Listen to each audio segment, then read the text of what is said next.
Well, the big sticking point for a lot of council members was the language of the revised ordinance, but a lot of them who originally supported the original version flipped their stance today after hearing from the city attorney, who said that there really wasn't much of a difference. The council voted 13-4 in favor of the amended policy, which was worked on by Mayor John Whitmire and Governor Greg Abbott. It states Houston police can detain someone on an administrative warrant for as long as, quote, reasonably necessary to complete the initial stop, but also included other legitimate purposes. Some worried that wording would effectively reinstate the prior policy, which was waiting 30 minutes for ICE to show up.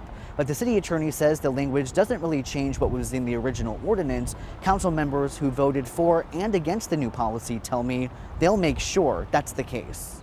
We're going to continue to hold HPD accountable, and that's our job at the end of the day. We would hope that they would follow the ordinance for the spirit and the intent of the ordinance. These are the outstanding questions that we need to make sure to follow up on and keep a very close watch on. All eyes will be on HPD to ensure that our ordinance is in fact implemented as they committed to do.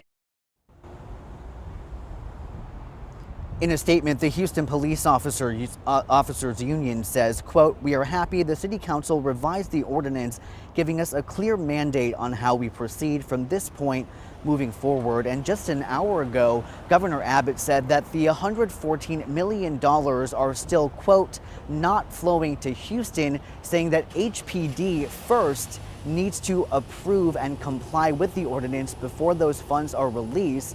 We've reached out to HPD for a response to that, but we're still waiting to hear back tonight.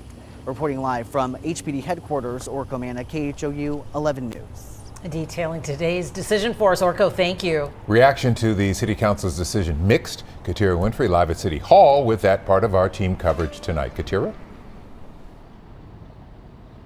Lynn and Mia, this morning, our council chambers welcomed community members on both sides of the aisle to share their concerns. And even with the resolution, there is some fear about the dangerous precedent this could set. Now, civil rights groups to immigration advocates shared similar concerns. Some were worried about overreach by Governor Abbott, questioning the impact of the city, seemingly caving to the state's threats. Others expressed concerns about the amended ordinance's language and whether it's too vague, possibly opening the door to ICE agents collaborating more with HPD.